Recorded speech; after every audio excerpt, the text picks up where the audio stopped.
నాకు చిన్న డౌట్ కలిగింది. ఏదైనా ఒక విషయం తెలుసుకోవాలి అని వాడే ప్రతి వస్తువులో అర్థం ఎందుకుంది అని. అదే మిర్రర్స్. టైం తెలుసుకునేటప్పుడు, ఇన్ఫర్మేషన్ తెలుసుకునేటప్పుడు, మెమరీస్ తెలుసుకోవడానికి, ఆకాశంలో ఉన్నవి తెలుసుకోవడానికి, మన లోతుల్లో ఉన్నవి తెలుసుకోవడానికి. అంతెందుకు, మనం చూసే మన కళ్ళే ఒక మిర్రర్. పగిలిన అద్దంలో చూడకూడదంట, అద్దం పెడితే దిష్టిపోతుందంట. కొందరు బ్లాక్ మ్యాజిక్ లో అద్దాలని వాడతారంట. అద్దాన్ని కనిపెట్టింది గ్రీక్ సైంటిస్ట్ అయితే పురాతన స్టాచ్యూస్ లో ఉన్నదేంటి? ఎన్నో సాంప్రదాయాల్లో మిర్రర్స్ అనేవి భయానికి, ఆకర్షణకి, రహస్యాలకి మారుపేరుగా ఉన్నాయి. అద్దాలు ఎప్పుడూ అబద్ధం చెప్పవని నా భావన. ఒకవేళ అబద్ధం అయితే అందులో కనిపించే మనం కూడా నిజం కాదని అర్థం. అద్దం కేవలం రిఫ్లెక్షన్ మాత్రమే కాదు అని నాకు అనిపిస్తూ ఉంటుంది. అందులో ఏదో ఉంది, మనల్ని ఎప్పుడూ చూస్తూనే ఉంది. ఈ ఆలోచనతోనే నా రీసెర్చ్ మొదలైంది. వెతకటం మొదలు పెట్టాను. మతిపోయే ఎన్నో విషయాలను నేను చూశాను. నా ఈ జర్నీ అద్దంలో అడుగుపెట్టి టైం ట్రావెల్ జర్నీ వరకు వెళ్ళింది. ఈ అద్దంని యూజ్ చేసి టైం ట్రావెల్ చేయొచ్చు అని తెలుసుకున్నాను. నేను కూడా టైం ట్రావెల్ చేయాలంటే ఎలాగా అని మనసులో బలంగా ప్రశ్న మొదలైంది. ఈ రీసెర్చ్ లో నాకు సైంటిస్ట్ గురించి తెలిసింది. వీడేంటి అద్దంతో టైం ట్రావెల్ అంటున్నాడు అని అనుకోవచ్చు. ప్రపంచం ఇంతవరకు సాల్వ్ చేసిన ప్రతి మిస్టరీ ఒకప్పుడు ఇంపాసిబుల్ అనే చెప్పారు. అంటే ఈ అద్దం, టైం ట్రావెల్, టెలిపాథీ ఇవన్నీ నిజంగా ఉన్నాయా అని అడిగితే ఉన్నాయనే అంటాను. మనల్ని ప్రతిరోజు నిరంతరం గమనిస్తూ ఉండే అద్దంలోకి వెళ్ళి చూద్దాం. ఆధారాలు వెతికి తీద్దాం. నాతో రండి. ఈ చీకటి నీడల్లో ఏ రహస్యాలు బయటపడతాయో.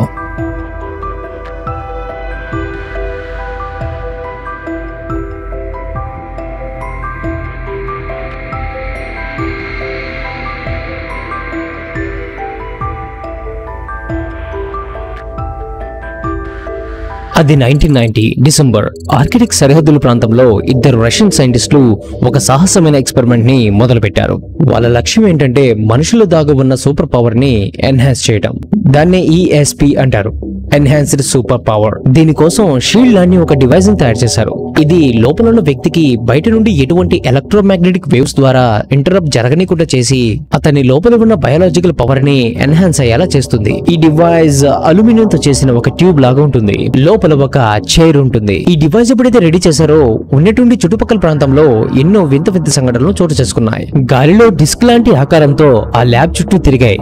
ఒక రకమైన ఎనర్జీ కనిపిస్తూ మాయమవుతూ వచ్చింది. ఆ డివైస్ లోనికి ఎవరైతే వెళ్లారో వారందరూ ఏదో తెలియని, ఎక్స్ప్లెయిన్ చేయలేని భయానికి గురయ్యారు. మొదటి వ్యక్తి చైర్ లో కూర్చోగానే ఒక ఫ్లాష్ లాంటి ఎనర్జీ అక్కడికి వచ్చింది. దాన్ని ల్యాబ్ లో ఉన్న వారందరూ చూశారు. ఆ చైర్ లో కూర్చున్న వ్యక్తులందరికీ ఒక రకమైన సైకిక్ ఎబిలిటీ డెవలప్ అయింది. అంటే మంత్రగాలు చేస్తూ ఉంటారే అటువంటివి. అంతేకాదు ప్రపంచంలో ఏ లొకేషన్ అయినా చూడగలిగే కెపాసిటీ బిల్డ్ అయింది.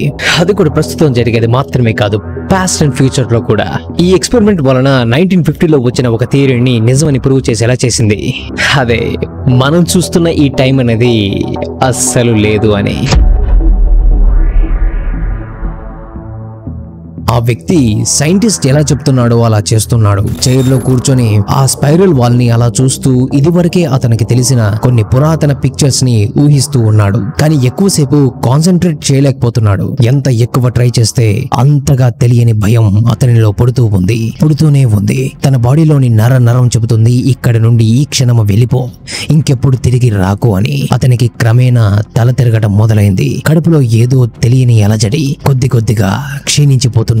డాక్టర్ ట్రావ్మోవ్ అండ్ డాక్టర్ కాజ్నచేవ్ వీరిద్దరూ ఈ ఎక్స్పెరిమెంట్ ని నడిపించే సైంటిస్టులు. వీళ్ళు ఆ వ్యక్తికి చెప్తున్నారు, ఇదంతా కామనే, ఇంకాసేపు ఓపిక పట్టు, అప్పుడు అంతా నార్మల్ అవుతుంది అని. కాసేపటి తర్వాత ఆ వ్యక్తికి తలనొప్పి ఆగిపోయింది. అతని అలజడి పోయి ఏదో తేలుతున్నట్టు ఫీలింగ్ ని పొందాడు. అతనికి కలిగిన నరకం లాంటి భయం కాస్త స్వర్గం లాంటి నిశ్శబ్దంగా మారింది.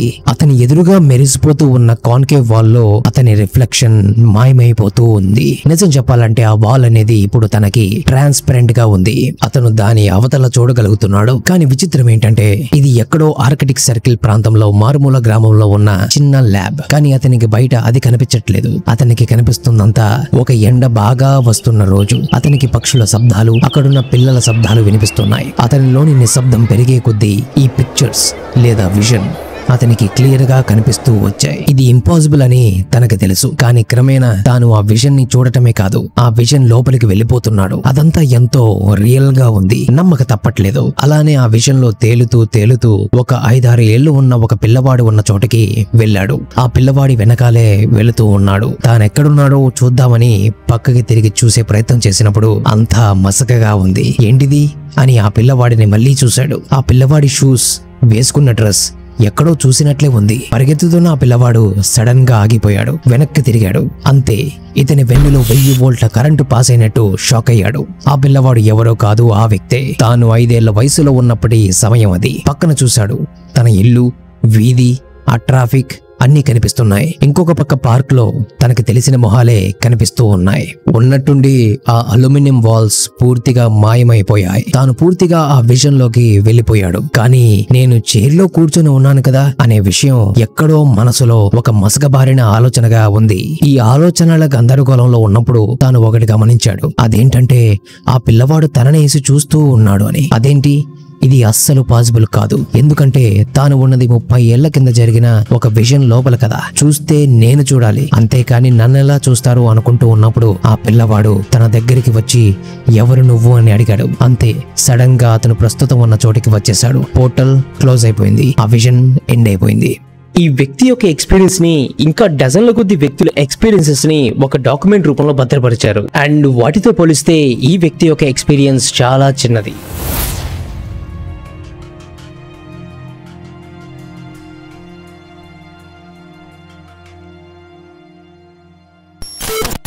ఈ ఎక్స్పెరిమెంట్స్ వెనకాల ఉన్న సైంటిస్ట్ పేరు నికోలాయ్ కాజిరే. ఒక పక్క సైంటిస్టులు కొత్తవి కనిపెడుతూ ముందుకు వెళ్తూనే ఉన్నారు, కానీ నికోలాయ్ కాజిరే పేరు ఎక్కడ వినపడట్లేదు. కానీ మీకు ఒకటి చెప్పనా, ఎర్లీ 20s లో తాను ఒక పేరుగాంచిన రష్యన్ ఫిజిసిస్ట్. అతని యొక్క ఇన్నోవేషన్స్ అండ్ కాంట్రవర్షియల్ థియరీస్ ఈ రోజు వరకు కూడా డిబేటబుల్ గా ఉన్నాయి. డాక్టర్ కాజిరే ఆస్ట్రోఫిజిక్స్ మీద ఎన్నో డిస్కవరీస్ చేసినప్పటికీ అవన్నీ మొదట కొట్టివేయబడ్డాయి. ఆ తర్వాత అవన్నీ నిజమని ప్రూవ్ చేయబడ్డాయి. 1958 లో అతను మూన్ మీద వాల్కనిక్ యాక్టివిటీస్ జరుగుతున్నాయని రిపోర్ట్ చేశాడు. సైంటిఫిక్ కమ్యూనిటీ మొదట దాన్ని యాక్సెప్ట్ చేయలేదు, కానీ తర్వాత శాటిలైట్ డైరెక్షన్ లో అది నిజమని ప్రూవ్ చేయబడింది. అతను ఎన్నో స్టార్స్ మీద లోతైన రీసెర్చ్ ని చేశాడు. స్టార్స్ బ్రైట్నెస్ ని పెంచుకుంటాయని చెప్పాడు, అండ్ అవి వాటి యొక్క టార్షన్ లోపల ఉంటాయి అని చెప్పాడు. టార్షన్ గురించి చెప్పుకుందాం, కానీ ఈ టార్షన్ అని ఏదైతే ఉందో అదే అతని జీవితంలో చాలా ముఖ్యమైన పాత్ర పోషించింది. అతను చెప్పిన థియరీస్ అన్ని నిజమని ప్రూవ్ చేయబడితే ఈ పాటికే తాను అన్ని సాల్వ్ చేసేసినట్టే. అన్ని అంటే ప్రతి ఒక్కటి. సో ఇక్కడ టార్షన్ అంటే ఒక వస్తువుని రొటేట్ చేస్తూ ఫోర్స్ ఇవ్వటమే. లైక్ మనం బట్టలు పిండుతున్నప్పుడు ఎలా అయితే చేస్తామో అలా ఇక్కడ మన యాక్షన్ ఉంది, అందుకే దీన్ని టార్షన్ ఆఫ్ యాక్షన్ అంటాం. అదే థియరాటికల్ ఫిజిక్స్ లో అయితే టార్షన్ అనేది మన యాక్షన్ తో కాదు, టైమ్ అండ్ స్పేస్ తో ముడిపడి వాటిని బెండ్ చేస్తూ ఉంటుంది. ఐన్స్టీన్ యొక్క థియరీ ఆఫ్ రిలేటివిటీని మనం వినే ఉంటాం. ఇది ఏం చెప్తుందంటే గ్రావిటీ అనేది ఒక ఫోర్స్ కాదు, అది ఒక పదార్థం, టైమ్ అండ్ స్పేస్ తో కూడిన ఒక శక్తి పదార్థం. దీన్ని వివరిస్తూ రబ్బర్ షీట్ ఎగ్జాంపుల్స్ ని మనం ఎన్నో సార్లు యూట్యూబ్ లో చూసే ఉంటాం. ఇక్కడ ఒక రబ్బర్ షీట్ ఉంటుంది, ఇది స్పేస్ అనుకుంటే మధ్యలో ఒక వెయిట్ ఉంటుంది, అది ప్లానెట్ అనుకుందాం. సో ఇక్కడ ఒక బరువైన పదార్థం ఉండడం చేత దాని చుట్టుపక్కల ఉన్న స్పేస్ ని అది బెండ్ చేసింది. ఇప్పుడు ఇక్కడ చిన్న ఆబ్జెక్ట్ ఏదైనా వస్తే అది కాస్త ఈ బెండింగ్ కారణంగా ప్లానెట్ చుట్టూ తిరగడం మొదలవుతుంది. అక్కడ ఏమీ కనపడని గ్రావిటీ అని అనుకోవడం కాదు, అక్కడ ఏదో ఉంది అని చెప్తున్నాడు. ఐన్స్టీన్ చెప్పిన ఈ థియరీనే కాస్త అప్గ్రేడ్ చేసి చెప్తుంది ఈ టార్షన్. ఈ రబ్బర్ షీట్ కేవలం బెండ్ అవటమే కాదు, కంప్లీట్ గా ట్విస్ట్ అవుతుంది అని చెప్తున్నాడు. సింపుల్ గా ఎక్స్ప్లెయిన్ చేసే ప్రయత్నం చేస్తాను. ఎప్పుడైనా స్లింకీని చూసారా? చిన్నప్పుడు ఆడుకునే ఉంటాం. స్లింకీని మనం లాగినప్పుడు అది కేవలం బెండ్ అవటమే కాకుండా స్పైరల్ గా ట్విస్ట్ అయ్యి ఉంటుంది. అంటే అందులో ఉన్న స్ప్రింగ్స్ ని విడతీస్తే ఒక స్ప్రింగ్ అనేది 3 డైమెన్షన్, అన్ని స్ప్రింగ్స్ తో కలిపి ఉన్నప్పుడు అది మోర్ దాన్ 3 డైమెన్షనల్. ఇలాగ ఉన్న స్పేస్ అండ్ టైం ని టార్షన్ అని చెప్తున్నారు. ప్రతి ఒక్క ఆబ్జెక్ట్ కి పార్టికల్స్ ఉంటాయి, పార్టికల్స్ ఉంటే స్పేస్ ఉంటుంది, స్పేస్ ఉంటే టైం ఉంటుంది, టైం ఉంటే టార్షన్ ఉండక తప్పదు. ఈ సమస్త విశ్వంలో మనం ఏ పదార్థాన్ని తీసుకున్నా అందులో పార్టికల్స్ ఉంటాయి. ఈవెన్ మనం గాలిని తీసుకున్నా అందులో పార్టికల్స్ ఉండి తీరుతాయి. సో ఐన్స్టీన్ ఏం చెప్తున్నాడంటే ఈ గ్రావిటీ, టార్షన్ ఇవన్నీ పార్టికల్స్ ద్వారా జరుగుతున్నాయి అని. కానీ డాక్టర్ కాజిరేవ్ ఇదంతా పార్టికల్స్ వల్ల జరగవు అని అంటున్నాడు. మరి ఇంకెలా జరుగుతున్నాయని క్వశ్చన్ చేస్తే అతను చెప్తున్నాడు ఇదంతా టైం వలన జరుగుతుంది అని. మెయిన్ స్ట్రీమ్ సైన్స్ చెప్తుంది ఏంటంటే ఈ స్పేస్ లో ఏమీ లేదు, ఇదంతా ఖాళీగా ఉంది అని. కానీ కాజిరేవ్ ప్రకారం ఇక్కడ ఏదో ఒక మీడియం ఉంది, అది ఈ యూనివర్స్ మొత్తం ఫిల్ చేసి ఉంది. దానికి అతను ఈథర్ అని పేరు పెట్టాడు. ఈ ఈథర్ అనే దాని గురించి కంప్లీట్ గా కొట్టిపారేశారు, ఎందుకంటే దాన్ని ఎవరు డిటెక్ట్ చేయలేకపోయారు. కానీ డిటెక్ట్ చేయలేకపోయినంత మాత్రాన అది అక్కడ లేదని కాదు. మీరు చూడండి, ఒక పక్షి ఎగరాలన్నా చేప ఈదాలన్నా ఇలా ఒకటి మూవ్ అవి కదలాలంటే ఏదో ఒక మీడియం ఉండి తీరాలి. మరైతే ఈ లైట్ ప్రయాణించడానికి ఏ మీడియం ఉందని అడిగితే మెయిన్ స్ట్రీమ్ సైన్స్ చెప్తుంది ఇక్కడ ఏమీ లేదని. కానీ కాజిరేవ్ ఇది ఇంపాసిబుల్ అని అంటున్నాడు. లైట్ ట్రావెల్ చేయడానికి కూడా ఏదో ఒక మీడియం ఉండి తీరాలి అంటున్నాడు, అదే ఈథర్. కానీ ఈ ఈథర్ స్టాటిక్ గా ఒకేలాగా ఉండదు, అది డైనమిక్ గా మారుతూ అన్నిటినీ ఇంపాక్ట్ చేస్తూ ఉంటుంది. దాని లోపల ఉన్న టైం కూడా స్టాటిక్ గా ఉండదు, అది మారుతూ ఉంటుంది, డిఫరెంట్ స్పీడ్స్ లో ఉంటుంది, అన్నిటినీ ఇన్ఫ్లుయెన్స్ చేస్తూ అన్నిటినీ కదిపిస్తూ ఉంటుంది, ఎనర్జీని సృష్టిస్తూ ఉంటుంది, స్ట్రక్చర్స్ ని క్రియేట్ చేస్తూ ఉంటుంది. ఇవన్నీ చేస్తూ ఈథర్ గుండా ప్రయాణిస్తూ ఉంటుంది ఈ టైం అనేది అని చెప్తున్నాడు. టైం అనేది కనిపించదు కదా, అది ఫిజికల్ ఫార్మాట్ కాదు కదా అని అనుకుంటూ ఉంటాం. కానీ కాజిరేవ్ చెప్తున్నాడు అది కనిపించని మాయ కాదు, అది ఒక ఫిజికల్ ఫోర్స్ అని చెప్తున్నాడు. అది యాక్టివ్ గా ఈ యూనివర్స్ లో పార్టిసిపేట్ చేస్తూనే ఉంది అని. ఈ విశ్వానికి టైం అనేది ఒక గుండె చప్పుడు. ఈ టైం అనేది శక్తిని క్రియేట్ చేస్తుంది. ఈ టైం అనేది ప్రతి ఒక్క పదార్థాన్ని, ఇంకా పదార్థం లోపల బయట ఉన్న స్పేస్ ని ఇంపాక్ట్ చేస్తూ ఉంటుంది. ఈ టైం అనేది డిఫరెంట్ స్పీడ్స్ లో ఉంటుంది, కొన్నిసార్లు ఫాస్ట్ గా, కొన్నిసార్లు స్లోగా, కొన్నిసార్లు రివర్స్ లో. మనం ప్రస్తుతం చూస్తున్న ఈ గడియారంలోని టైం కేవలం ఈ భూమికి మాత్రమే పరిమితం. ఇంకొక గ్రహానికి వెళితే అక్కడి టైం వేరేగా ఉంటుంది. జూపిటర్ లో కేవలం 10 అవర్స్ లోనే 1 డే అయిపోతుంది. ఈ విధంగా టైం డిఫరెంట్ స్పీడ్స్ లో ఉంటుంది. కానీ టైం రివర్స్ లో వెళ్ళటం అనేది చాలా కాంట్రవర్షియల్ గా ఉంటుంది. మనం ఈ టైం ని ఒక నదిలా ఊహించుకుంటే ఆ నది మీద ఒక పడవలో మనం ఉంటాం. ఈ నది ఎలాగైతే మనల్ని ఆ ఫ్లో తో పాటు ముందుకు తీసుకువెళ్తూ ఉంటుందో అలాగే ఆ నది లాంటి టైం అనేది కూడా మనల్ని ముందుకు తీసుకెళ్తూ ఉంటుంది. గతం నుండి ఈ రోజుటికి, ఈ రోజు నుండి భవిష్యత్తుకి. ఈ క్రమంలో ఈ నది లాంటి టైం చుట్టూ ఉన్నవి, అంటే నదిని తాకుతూ వెళ్లే చుట్టూ ఉన్న ప్రాంతంలో మార్పులు జరుగుతూ ఉంటుంది. ఇదే విధంగా టైం వెళుతూ వెళుతూ అన్ని పదార్థాలని ఇంపాక్ట్ చేస్తూ ఉంటుంది. ఏదైనా ఒక మార్పు జరుగుతూ ఉందంటే అక్కడ ఎనర్జీ పుడుతూ ఉంది అని అర్థం, అంటే పదార్థం కూడా పుడుతూ ఉంది.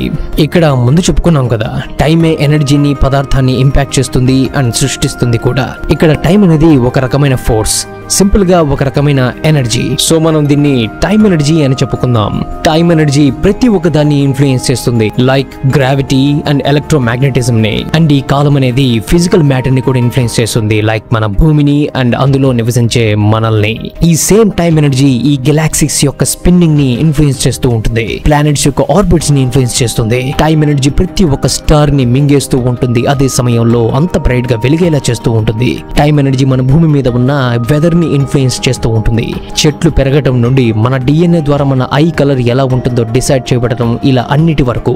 ఇవన్నీ కాజిరేవ్ చేసిన ఎక్స్పెరిమెంట్స్. కానీ వాటిని బేస్ చేసుకుని కొందరు న్యూ సైంటిస్టులు కూడా వచ్చారు, వాళ్ళ గురించి మనం తర్వాత చెప్పుకుందాం. ఒకసారి ఆ నది మీద ఉన్న పడవలోకి మళ్ళీ వద్దాం. మనం ఏమీ చేయకున్నా ఆ రివర్ మనల్ని ఆ ఫ్లో ఉన్న వైపు తీసుకువెళ్తూ ఉంటుంది. సమయం కూడా అంతే, కొద్దిగా ప్రయత్నిస్తే తెడ్డును ఉపయోగించి ఆ ఫ్లో కంటే కొద్దిగా ఫాస్ట్ గా మనం వెళ్ళగలం, అనుకుంటే కాసేపు ఆగిపోగలం. ఇంకాస్త ప్రయత్నిస్తే ఆ నది యొక్క ఫ్లోకి ఆపోజిట్ గా కూడా వెనక్కి వెళ్ళగలం. కాజిరేవ్ చెప్తున్నాడు టైం కూడా ఇదే విధంగా పనిచేస్తుంది అని. మనం ఏ పాయింట్ లో అయితే ఉంటామో ఆ పాయింట్ ని మనం ఎక్స్పీరియన్స్ పొందుతూ ఉంటాం. కానీ వెనక ఉన్న ఆ నది ఇంకా అక్కడే ఉంది, అంటే గతం ఇంకా అక్కడే ఉంది. మనం దాని గుండానే వచ్చాం, కానీ అది ఇంకా వెనకాలే అక్కడే ఉంది. అండ్ వెనకాలే కాదు, ముందు కూడా. మనం ఇంకా చేరుకొని ముందు ఉన్న నది ఆల్రెడీ అక్కడే ఉంది. మనం అక్కడికి వెళ్లే వరకు దాన్ని మనం ఎక్స్పీరియన్స్ చేయలేము, కానీ అది ఆల్రెడీ అక్కడే ఉంది, మన కోసం వెయిట్ చేస్తూ ఉంది. అంటే ఫ్యూచర్ ఆల్రెడీ క్రియేట్ అయ్యే ఉంది. టైం ఈ నది లాంటిది, అన్ని ఒకేసారి ఉన్నాయి. పాస్ట్, ప్రెజెంట్ అండ్ ఫ్యూచర్ ఒకేసారి ఉన్నాయి, ఒకటి ముందు ఒకటి వెనకాల లేవు. ఈ టైం టార్షన్ లాగా స్పిన్ అవుతూ వేవ్స్ ని క్రియేట్ చేస్తున్నప్పుడు ఈ వేవ్స్ అనేది ముందుకి వెనక్కి వెళ్లి ఇన్ఫర్మేషన్ ని పాస్ట్, ప్రెజెంట్ అండ్ ఫ్యూచర్ కి పాస్ చేస్తూ ఉంటుంది. ప్రెజెంట్ మనం ఎక్స్పీరియన్స్ చేస్తుంది ఆ వేవ్స్ లోని ఒక వేవే. ఇదే వేవ్ పాస్ట్ కి వెళ్తుంది, కానీ పాస్ట్ ఆల్రెడీ అక్కడే ఉంది. ఫ్యూచర్ కూడా ఏంటిది అంత పెద్ద మహాభారతం లాగా ఉంది అని ఒక పక్క అనుకుంటూనే దీని వల్ల మనకేంటి లాభం అని మన మేధావి బుర్ర చెబుతూ ఉంటుంది. అసలు కథ ముందుంది. కాజిరేవ్ ఈ థియరీని జస్ట్ అలా చెప్పి వదిలేలేదు, దీన్ని ప్రాక్టికల్ గా ప్రూవ్ చేసి చూపించాడు.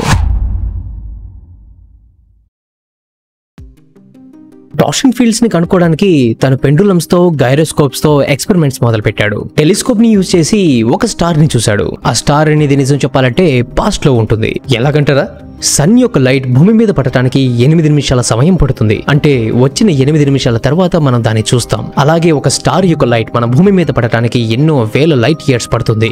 ఫర్ ఎగ్జాంపుల్ 10,000 సంవత్సరాలు పడితే మనం చూసే ఆ లైట్ అనేది 10,000 సంవత్సరాల ముందు బయలుదేరింది అని అర్థం. దానిని మనం ఇప్పుడు చూస్తూ ఉంటాం. అంటే 10,000 సంవత్సరాల పాస్ట్ ని మనం చూస్తున్నాం అని అర్థం. కాజిరేవ్ 10,000 ఇయర్స్ దూరంలో ఉన్న స్టార్ లో టార్షన్ ని గుర్తించాడు. సో ఆ టార్షన్ అనేది పాస్ట్ లో ఉంది. కాజిరేవ్ ఆ స్టార్ ని ప్రస్తుతం ఎక్కడుందో కూడా డిటెక్ట్ చేశాడు. అక్కడ కూడా టార్షన్ ఉంది. ఇన్ఫాక్ట్ గతంలో ఉన్న దానికన్నా చాలా స్ట్రాంగ్ గా ఉంది. అంటే దీని అర్థం టార్షన్ అనేది నిజం మాత్రమే కాదు, అది లైట్ కంటే కూడా స్పీడ్ గా ఉంటుంది.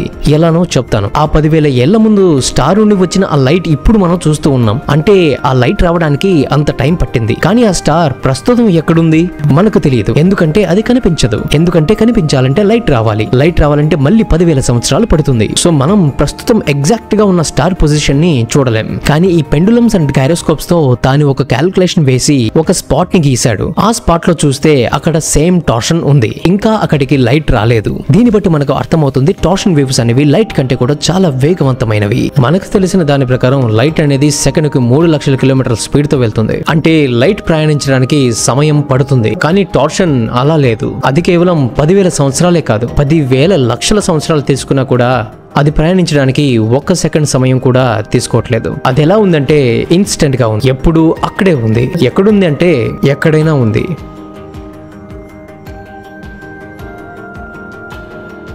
కాజిరేవ్ మామూలుడు కాదు, ఇంకొక స్టెప్ ముందుకు వేశాడు. భవిష్యత్తులో ఇదే స్టార్ ఉంటుందో లేదో క్యాల్కులేట్ చేసి ఆ స్పాట్ లో అతను ఒకసారి చూస్తే ఆ డిటెక్షన్ లో కూడా టార్షన్ ఉండడం గమనించాడు. అంటే దాని అర్థం భవిష్యత్తులో కూడా ఆ స్టార్ ఉంది అని అర్థం. ఈ టార్షన్ అనేది టైం అండ్ స్పేస్ యొక్క కలయికతో వచ్చిన వేవ్స్. అంటే టైం అనేది కొత్తగా క్రియేట్ అవ్వట్లేదు, అది ఆల్రెడీ అక్కడే ఉంది. మనం దాన్ని లేట్ గా అనుభవిస్తూ ఉంటాం అంతే. అంటే భవిష్యత్తు ఆల్రెడీ ఉందని అర్థం.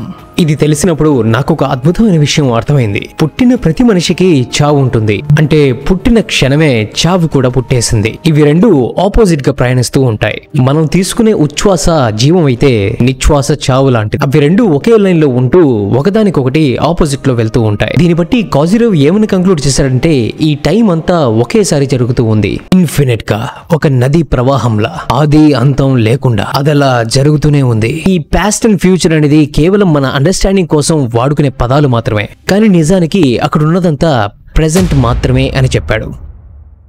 అతను ఇంకా ఏం చెప్పాడంటే ఈ టైం కి మన బ్రెయిన్ కి కనెక్షన్ ఉందని. అందుకే కొన్నిసార్లు మనకు జరగబోయేవి తెలుస్తూ ఉంటాయి. దాన్ని సిక్స్త్ సెన్స్, ఇంట్యూషన్, ఫార్సీన్ అంటూ ఉంటాం. ఎంతవరకు టైం అనేది ప్రతి ఒక్కదాన్ని ఇన్ఫ్లుయెన్స్ చేస్తుంది అని చెప్తున్నాం. కానీ ఇప్పుడు హ్యూమన్ కాన్షియస్నెస్ టైం ని సహా ఇన్ఫ్లుయెన్స్ చేయగలదు కొద్దిగా. ఈ టైం అనేది ప్రతి ఒక్క పదార్థంలోనూ ఉంటుంది. ఆ పదార్థాన్ని మన కాన్షియస్నెస్ టచ్ చేస్తూనే ఉంటుంది. ఎలాగంటే ఈ ప్రపంచంలో వచ్చిన ప్రతి ఒక్క మార్పు మనిషి యొక్క ఆలోచన నుండి వచ్చినదే. అంటే మనిషి యొక్క ఆలోచన, ఎమోషన్స్ ఒక పదార్థాన్ని సృష్టించగలదు అని అర్థం. ఈ ఫిజికల్ వరల్డ్ ని ఇన్ఫ్లుయెన్స్ చేయగలదు అని అర్థం. ఇదే విధంగా టైం కూడా ఇన్ఫ్లుయెన్స్ చేయగలదు. మీరు చూసారా, కాలక్రమేణా జరగాల్సినవి కొన్ని మన ఆలోచన ద్వారా జరగకుండా ఆగిపోతూ ఉంటాయి. జరగకూడనివి కొన్ని జరుగుతూ ఉంటాయి. అంటే మన హ్యూమన్ కాన్షియస్నెస్ అనేది టైం ని సహా ఇన్ఫ్లుయెన్స్ చేస్తూ ఉంటుంది. టైం అనేది ఫిజికల్ మ్యాటర్ కాబట్టి అది స్లోగా, స్పీడ్ గా వెళ్ళగలదు. కాబట్టి దాన్ని మనం గమనించగలం, ఇంకా రీడైరెక్ట్ చేయగలం. ఇప్పుడే కాజిరేవ్ ప్రపంచాన్ని షాక్ కి గురి చేసే ఒక కొత్త థియరీని ప్రపోజ్ చేశాడు. కేవలం లైట్ రేస్ నే కాదు, ఆల్మోస్ట్ దేన్నైనా బెండ్ చేయగలిగే ఒక మిర్రర్ ని తయారు చేయొచ్చు అని చెప్పాడు. దేన్నైనా అంటే టైం ని కూడా. దీని వలన మనం టైం ట్రావెల్ చేయొచ్చు. అద్దం ద్వారా టైం ట్రావెల్. అండ్ చెప్పడం మాత్రమే కాదు, తాను ఒక మెషిన్ ని బిల్డ్ చేసి చూపించాడు. నికోలాయ్ కాజిరేవ్ చెప్తున్నాడు, టైం అనేది ఒక రకమైన ఎనర్జీ. లైట్ అనేది ఒక ఎలక్ట్రోమాగ్నెటిక్ ఎనర్జీ. ఒక మిర్రర్ తో ఎలక్ట్రోమాగ్నెటిక్ ఎనర్జీ అయిన లైట్ ని బెండ్ చేయగలిగినప్పుడు టైం ఎనర్జీని కూడా మిర్రర్ ని యూజ్ చేసి బెండ్ చేయగలం, రీడైరెక్ట్ చేయగలం. దీనికోసం ప్రత్యేకంగా అతను కాన్కేవ్ మిర్రర్స్ ని వాడాడు. పురాతన కాలంలో కాన్కేవ్ మిర్రర్స్ తో లైట్ ని కాన్సన్ట్రేట్ చేసి వాడుకోవడం మనం చూసే ఉంటాం. సన్ లైట్ ని కాన్సన్ట్రేట్ చేసి ఫైర్ పుట్టించడం ఎక్సెట్రా. వీటిని ఫైర్ మిర్రర్స్ అని పిలిచేవాళ్ళు. చితిమంట కోసం, వెలుతురు కోసం వాడేవారు. అంతేకాదు శత్రువుల పడవల మీద దీన్ని వేసి మంట పుట్టించి కాల్చి తగలబెట్టడానికి ఆయుధాలుగా కూడా వాడేవాళ్ళు. ఒకప్పటి కాలంలో లైట్ గురించి పరిశోధనలు చేయడానికి ఈ మిర్రర్స్ ని ఎక్స్పెరిమెంట్స్ లో వాడేవాళ్ళు. టెలిస్కోప్ లో కూడా ఈ మిర్రర్స్ ఉంటాయి. ఈ రోజు కాన్కేవ్ మిర్రర్స్ ప్రతి చోట ఉన్నాయి. Projectors, head lights, search lights, concave mirrors even satellite dish లో కూడా ఉంటాయి. రేడియో వేవ్స్ ని కలెక్ట్ చేసి కమ్యూనికేట్ చేయడానికి అది పనికొస్తుంది.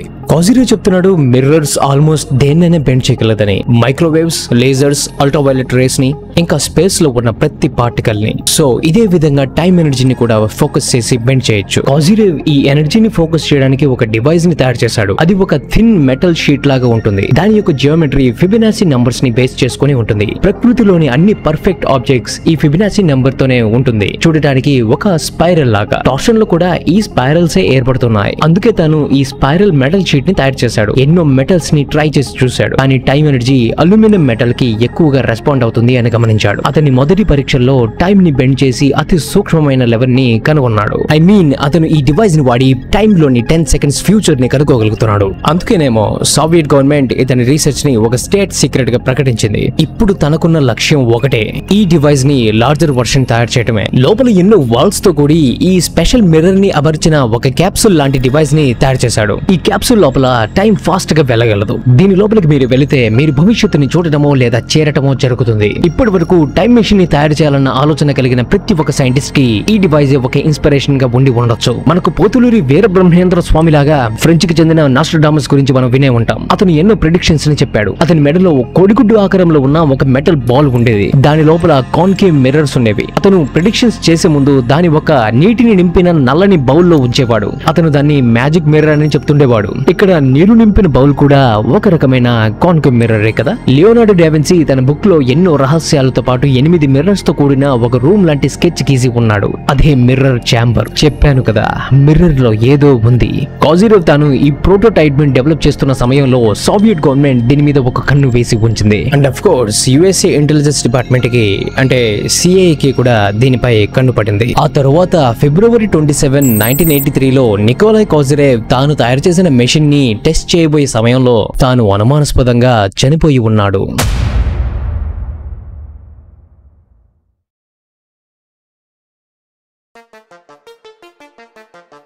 అత్యంత రహస్యంగా అమెరికా మరియు సోవియట్ గవర్నమెంట్ లో నడిపించిన ఈ సైకిక్ ఫినామినా ఎక్స్పెరిమెంట్లు ఇప్పుడు ఏమాత్రం రహస్యాలు కావు. ఇక్కడ ఒకే రీసెర్చ్ ని 2 వేరువేరు సంస్థలు చేస్తూ ఉన్నాయి. అందులో ఒకటి మోస్ట్ ఫేమస్ అయిన ప్రాజెక్ట్ స్టార్గేట్. ఇది అమెరికాకి చెందింది. వీళ్ళు ఎన్నో సైకిక్ ఎబిలిటీస్ మీద ఎక్స్పెరిమెంట్స్ చేసినప్పటికీ వీళ్ళు ఎక్కువగా ఫోకస్ చేసింది రిమోట్ విజన్ మీద. అంటే దూరంగా ఎక్కడో ఉన్న టార్గెట్ ని కేవలం మైండ్ ని యూజ్ చేసి తెలుసుకోగలగడం. ఒక పక్క స్టార్గేట్ ప్రాజెక్ట్స్ లోని రిజల్ట్స్ అంతంత మాత్రంగానే ఉన్నా, మరో పక్క సోవియట్ యూనియన్ ఈ పారాసైకాలజీ, సైకిక్ ఫినామినా మీద భారీగా ఇన్వెస్ట్ చేస్తుంది. అండ్ ఎస్, సోవియట్ యూనియన్ చేస్తున్న ఈ ప్రాజెక్ట్స్ లో రిజల్ట్స్ కనిపిస్తూ ఉన్నాయి. ఈ వీడియో మొదట్లో మనం చెప్పుకున్నాం కదా, అదే 2 రష్యన్ సైంటిస్టులు అని. వాళ్ళ ప్రాజెక్ట్ గురించే మనం మాట్లాడుతున్నాం. ఆ ఇద్దరు డాక్టర్ ట్రెవిమోవ్ అండ్ డాక్టర్ కాజ్నచి. వీళ్ళు 1990 డిసెంబర్ లో ఒక మెడిసిన్ అకాడమీలోని ఒక ల్యాబ్ లో ఈ రీసెర్చ్ ని మొదలు పెట్టారు. ఆ అకాడమీ పేరు the institute of experimental medicine of the academy of sciences, Siberian branch. ఈ ఎక్విప్మెంట్ అంతా డిక్సన్ అనే ప్రాంతంలో బిల్డ్ చేశారు. రష్యాలోని నార్థన్ మోస్ట్ సెటిల్మెంట్ పార్ట్ లో ఉంటుంది ఈ ప్లేస్. సైకిక్ ఎనర్జీని క్యాప్చర్ చేసి ఫోకస్ చేయడానికి వీళ్ళు స్పైరల్ ఆకారంలో ఉన్న కాజిరేవ్ మిర్రర్స్ అనే వాటిని యూజ్ చేశారు. ఈ మిర్రర్ బిల్డ్ చేసిన సమయంలో ఆ చుట్టుపక్కల ప్రాంతంలో ఎన్నో వింత సంఘటనలు చోటు చేసుకున్నాయి. ఈ ఇద్దరు సైంటిస్టులు రాసిన కాస్మిక్ కాన్షియస్నెస్ ఆఫ్ హ్యూమానిటీ అనే పుస్తకంలో ఇవన్నీ డాక్యుమెంట్ చేయబడ్డాయి. ఈ రీసెర్చ్ సమయంలో అక్కడి ఇంటర్వ్యూస్, ఎక్స్పీరియన్సెస్ పొందిన వారి సంభాషణలు, అక్కడ వాళ్ళకి కనిపించిన విజన్స్ ప్రతి ఒక్కటి ఈ పుస్తకంలో ఉన్నాయి. ఈ పుస్తకం మీరు చదవాలనుకుంటే కింద కామెంట్ చేయండి, నేను మీకు సెండ్ చేస్తాను. చాలా ఇంట్రెస్టింగ్ గా ఉంటుంది. రీసెర్చర్స్ కనుక్కున్నది ఏంటంటే, ఆ మిర్రర్ ని బిల్డ్ చేసిన మరుక్షణం ఆ డివైస్ చుట్టూ ఒక రకమైన ఫీల్డ్ అలుముకుంది.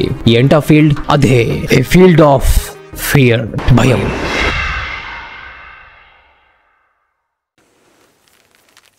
డిసెంబర్ 24, 1990. స్టేప్ 1. గదిలోకి ప్రవేశించిన తర్వాత మేము ఒక రకమైన మానసిక ఒత్తిడికి లోనయ్యాము. కానీ మేము దాని గురించి పట్టించుకున్నట్లు మాట్లాడుతూ ఉన్నాము. మేము అద్దాల చుట్టూ నిలబడలేకపోయాము. భయం చాలా బలంగా ఉంది, మరింత వివరించలేని క్రూరమైన బీభత్సం లాంటిది. ఇది మీరు తాకగల నిజమైన విషయంలా అనిపించింది. ఇంతకు ముందు మాలో ఎవరికి ఇలాంటి అనుభూతి కలగలేదు. ఈ టేప్ లో అతను చెప్తున్నాడు, ఏదో ఒక భయం అక్కడ ఉంది. ఆ భయం ఆల్మోస్ట్ ఫిజికల్ గా ఉంది, ఒక మనిషిలాగా ఉంది, ఆల్మోస్ట్ దాన్ని టచ్ చేయొచ్చు అన్నట్టుగా. నాకు ఇబ్బందికరమైన అనుభూతి కలిగింది. నాకు చలిగా అనిపించింది. నా చేతులు వణుకుతున్నాయి. తల బరువుగా పెరిగింది. గదిలోని గాలి కూడా భిన్నంగా అనిపించింది. భయం చాలా బలంగా ఉంది. అది ఒక పదార్థంలా అనిపించింది. ఇది కాజిరే స్పేస్ మొత్తం అలుముకుంది. ఈ ఎక్స్పెరిమెంట్ మొదట్లో ఎవరే కానీ కనీసం ఆ మిర్రర్ దగ్గరికి కూడా వెళ్ళటానికి సాహసించలేదు. ఒక్కసారిగా తలుపులు చేయగానే భయం వేసింది. చల్లటి నీళ్ళల్లోకి వచ్చినట్లుగా ఉంది. అద్దం దగ్గరికి వచ్చేసరికి వణుకు వచ్చింది. నా తల బరువెక్కినట్లు అనిపించింది. నేను దగ్గరికి వచ్చే కొద్దీ భయం చాలా పెరిగింది. నేను పారిపోవడానికి రెడీగా ఉన్నాను.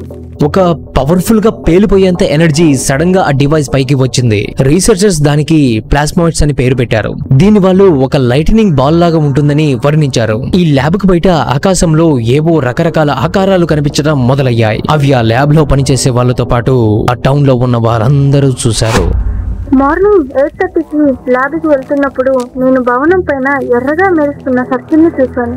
1 నిమిషం అక్కడే ఉండి వెళ్లిపోయింది. తెల్లవారుజామున 5:10కి ఉత్తరం నుండి ఒక UFO ఎగురుతున్నట్టు నేను చూశాను.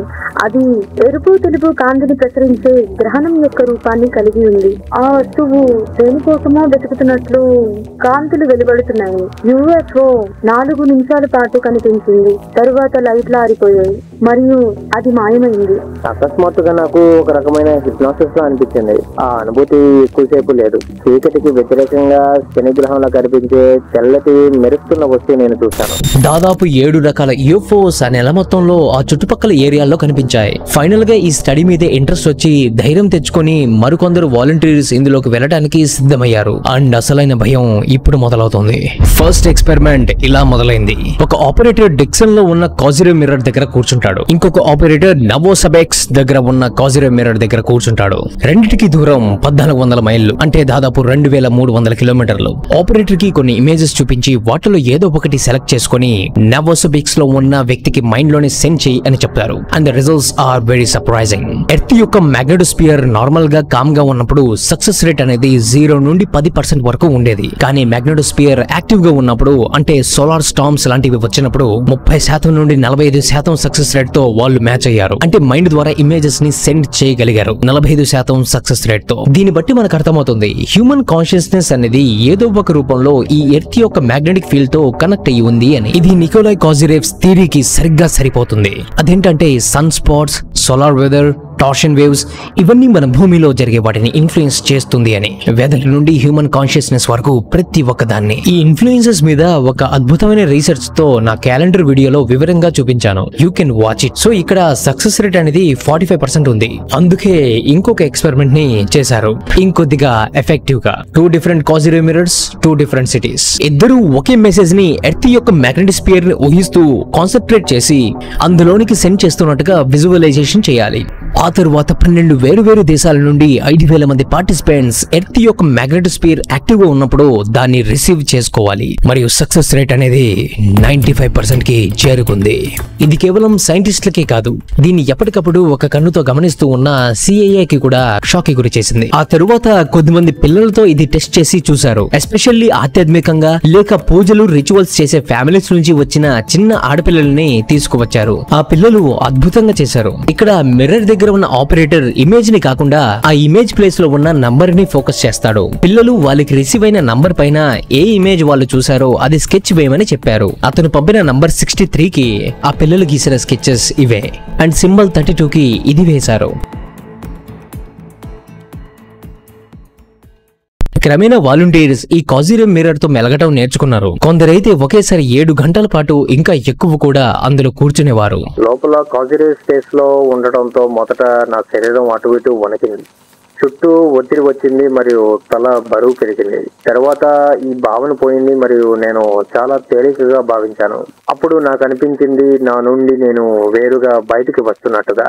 వాళ్ళు ఈ డివైస్ లోపల ఉన్నంతసేపు ఆ స్పేస్ అంతటిని వాళ్ళు కాజిరే స్పేస్ అని పిలుస్తూ ఉండేవాళ్ళు. కాజిరే స్పేస్ లో ఉన్నంతసేపు పార్టిసిపెంట్స్ అందరూ ఒకే రకమైన విషయాల్ని చూస్తూ ఉన్నారు. మొదట్లో తల బరవేస్తున్నట్లు అనిపించింది. అది కూడా కాస్త వణుకుతూ ఉంది. ఆపై అది పోయింది. నా కళ్ళల్లో మనుషుల ముఖాలు ఫ్లాష్ అవ్వడం చూశాను. అప్పుడు నాకు నల్లటి మేఘాలు కనిపించాయి. అప్పుడు నేను బ్లాక్ హోల్ నిండా పడిపోయినట్లు అనిపించింది. ఆల్మోస్ట్ ప్రతి ఒక్కరూ వెయిట్ లెస్ గా ఫీల్ అయ్యారు, గాలిలో తేలిపోతున్నట్టుగా. నా తలపై అలలు వస్తున్నట్టుగా అనిపించింది. అప్పుడు ఆ గదిలో ఇంకెవరో ఉన్నట్టుగా అనిపించింది.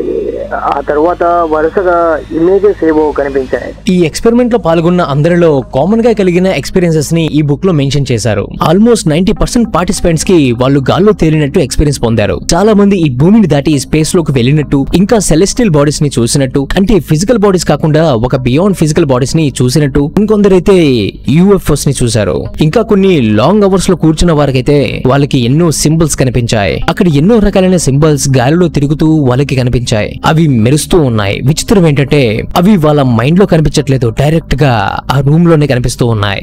ఇంకా విచిత్రం ఏంటంటే అసలు ఒకరినొకరు తెలియని వాళ్ళకి కూడా ఒకేలాంటి సింబల్స్ కనిపించాయి. దాదాపు 2000 డిఫరెంట్ సింబల్స్ రికార్డ్ చేయబడ్డాయి. ఒక లాంగ్వేజ్ రీసెర్చర్ వాటిని పరిశీలించగా 80% ఆ సింబల్స్ అని పురాతన కాలంలో ఉన్న సింబల్స్ అని నిర్ధారించాడు. ఎక్స్పెరిమెంట్ కొన్ని నెలలుగా కొనసాగించారు అండ్ ప్రతి ఒక్క ఎక్స్పెక్టేషన్ బ్రేక్ అవుతూనే వచ్చింది. కాసిరో స్పేస్ ని ఎక్స్పీరియన్స్ చేసిన పార్టిసిపెంట్స్ అందరికీ ఆ ఎఫెక్ట్ అనేది ఆ రూమ్ దాటి బయటకు వచ్చిన చాలా రోజుల వరకు ఉండేది. ఎగ్జామ్స్ లో ఇంత ముందు కంటే మంచి స్కోర్స్ కొట్టడం గమనించారు. ఐక్యూ టెస్ట్ లలో స్కోర్ ఇంతకు ముందు కంటే కూడా చాలా ఎక్కువగా వస్తూ ఉంది. మెమరీ కెపాసిటీ ఇంక్రీజ్ అవుతూ ఉంది. క్రియేటివిటీ పెరుగుతూ ఉంది. కొందరికైతే ఇంతకు ముందు ఉన్న కొన్ని రోగాలు కూడా నయమైపోయాయి. డాక్టర్ ట్రెవమో వన్ కాస్నచీవ్ ఏం చెప్పారంటే ఈ టెక్నాలజీని కేర్ఫుల్ గా అండ్ రెస్పాన్సిబుల్ గా హ్యాండిల్ చేయగలిగితే ఇది ఒక లిమిట్స్ ని బ్రేక్ చేయగలిగే టెక్నాలజీ. ఇది హ్యూమన్ కాన్షియస్నెస్ ని ఖచ్చితంగా ముందుకు తీసుకువెళ్తుంది అని. కాసిరో మిర్రర్స్ ని వాడి సూపర్ హ్యూమన్ క్యాపబిలిటీస్ ని ఇంక్రీజ్ చేయడం అనేది చాలా డేంజరస్ అని సైంటిస్టులకి బాగా తెలుసు. అండ్ సిఐఏ కూడా ఇదే విషయాన్ని చెప్పింది. అండ్ వీటితో పాటు ఇంకొక విషయం అందరిని చాలా భయానికి గురి చేసింది. అదేంటంటే కాసిరో స్పేస్ లో ఉన్నప్పుడు పార్టిసిపెంట్స్ అక్కడ ఒంటరిగా ఉన్నప్పటికీ వాళ్ళతో పాటు అక్కడ ఇంకెవరో ఉన్నారు.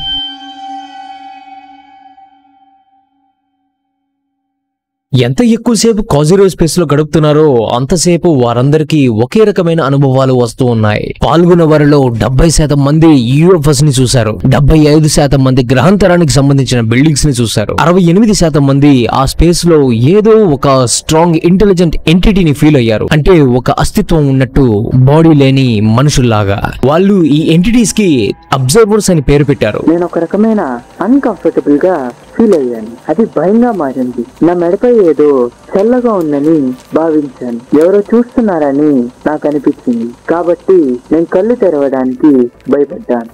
ఈ అబ్జర్వర్స్ అని ఎవరినైతే అంటున్నామో వాళ్ళు కేవలం అబ్జర్వ్ చేయడమే కాదు, అక్కడ పార్టిసిపేట్ చేసిన వాళ్ళతో ఇంటరాక్ట్ కూడా అవుతున్నారు. నేను కళ్ళు మూసుకున్నాను. నేను నిద్రపోవాలనుకున్నాను, కానీ ఒక్కసారిగా ఎవరో నా చేతిని తాకినట్లు అనిపించింది. నా శరీరం భయంతో వణికిపోయింది. ఈ అబ్జర్వర్స్ చూడటానికి మనుషుల్లాగానే ఉన్నారు, కానీ మనుషులు కాదు. వాళ్ళు ఒక వెలుతురులాగా ఉన్నారు. మొదట నాకు ఏమీ అనిపించలేదు. కొన్ని నిమిషాల్లో నేను మానవ రూపం చూశాను. 30 సెకండ్స్ లో అది వెళ్ళిపోయింది. కొన్ని సందర్భాల్లో ఈ అబ్జర్వర్స్ లో ఒకటి వాళ్ళతో కమ్యూనికేట్ కూడా చేసింది. అద్దాల మధ్య నా తల కదుపుతున్నట్లు అనిపించింది మరియు అక్కడ ఏదో కనిపించింది. మీతో ఉన్న వ్యక్తి ఎవరు అని నన్ను అడిగారు. అతను శాస్త్రవేత్త అని నేను వివరించాను. అప్పుడు నేను వారిని అడుగుతున్నాను, మీరు ఎవరు అని.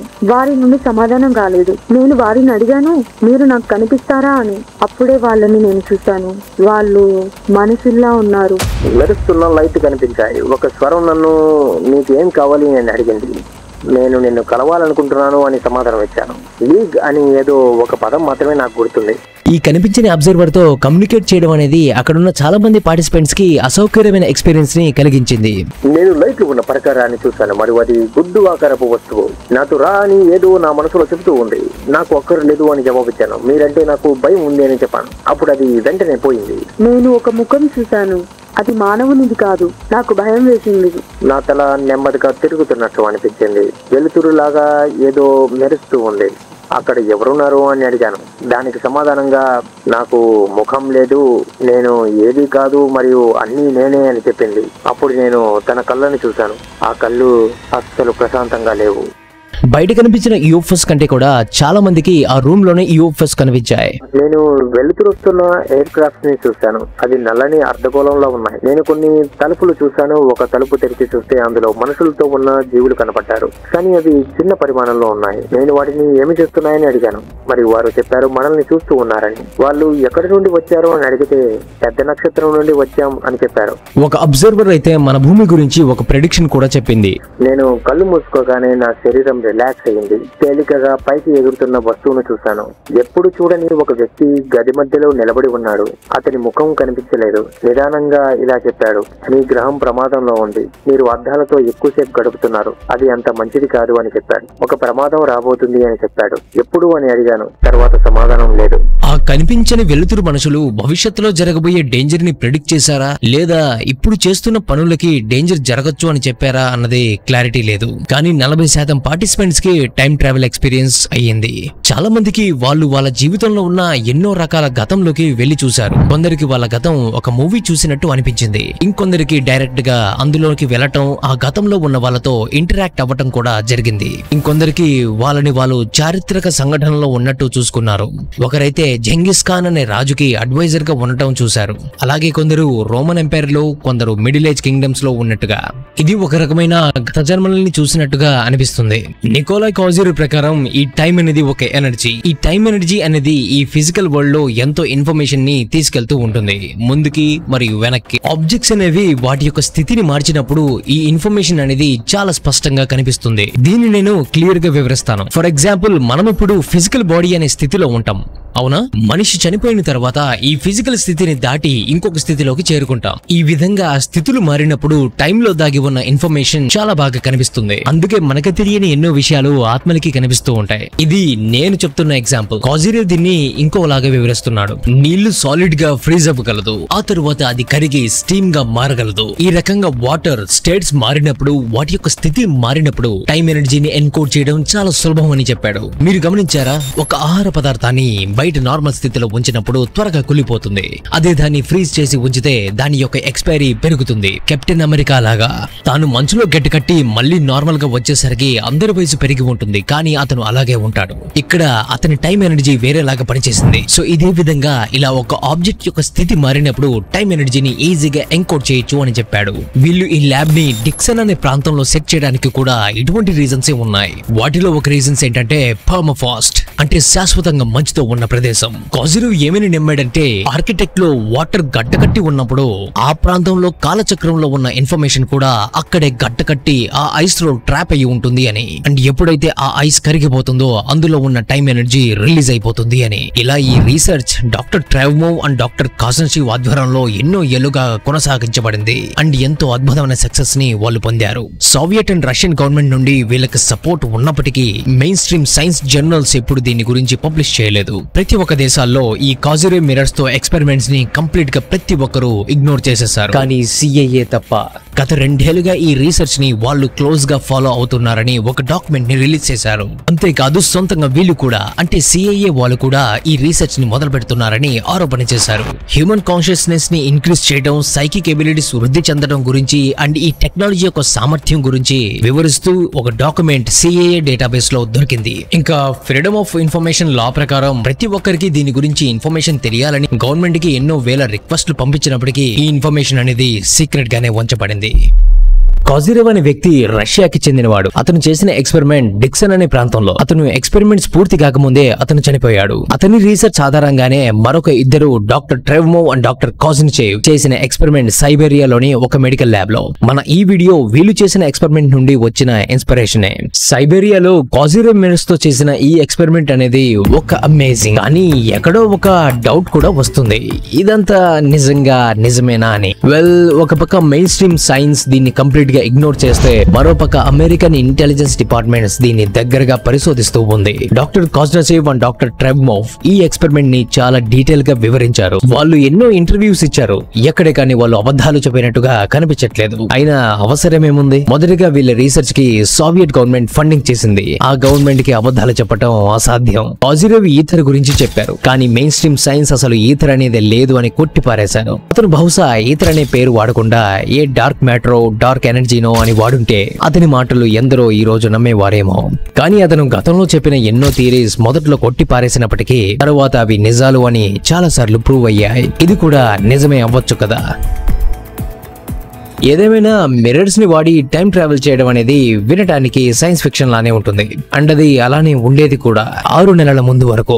అడ్వాన్స్డ్ సైన్స్ రీసెర్చ్ న్యూయార్క్ లోని సైంటిస్టులు ఒక ఎక్స్పెరిమెంట్ ని ఈ మధ్య చేశారు. ఒక మెటా మెటీరియల్ గుండా ఎలక్ట్రోమాగ్నెటిక్ వేవ్స్ ని సెండ్ చేశారు. ఈ వేవ్స్ కి టైం కాంపోనెంట్ ని మెజర్ చేసే ఒక పదార్థం కూడా ఉంది. ఆ వేవ్ ముందుకు వెళ్లి తిరిగి వెనక్కి వచ్చినప్పుడు రివర్స్ డైరెక్షన్ లో వచ్చింది. అంటే వెళ్ళినప్పుడు టైం పెరుగుతూ ఉంటే తిరిగి వచ్చినప్పుడు నెగటివ్ లో వస్తుంది.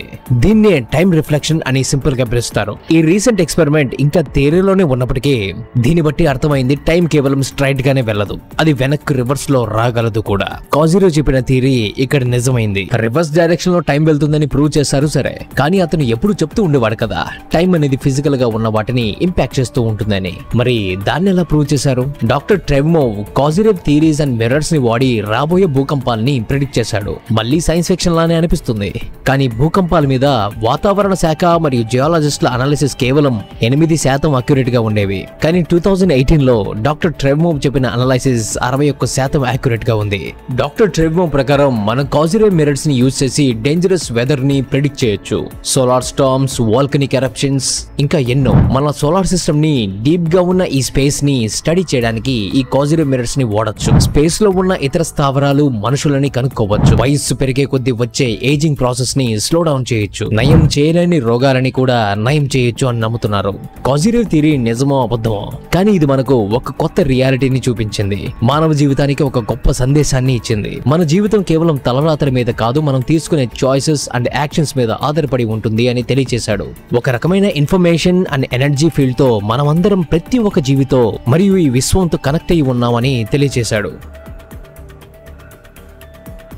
బయట దేశాలు ఇటువంటి గొప్ప అధ్యయనాలు చేస్తూ ఉంటే మన దేశంలో ఇంకా కనీస వసతుల కోసం పోరాటానికే జీవితం సరిపోతూ ఉంది. నా దృష్టిలో కాజిరో ఎక్స్పెరిమెంట్ చాలా గొప్పది, అద్భుతమైనది. పర్సనల్ గా నన్ను అడిగితే నాకిందులో మన భారతీయ సైన్స్ కి చాలా కనెక్షన్స్ కనబడ్డాయి.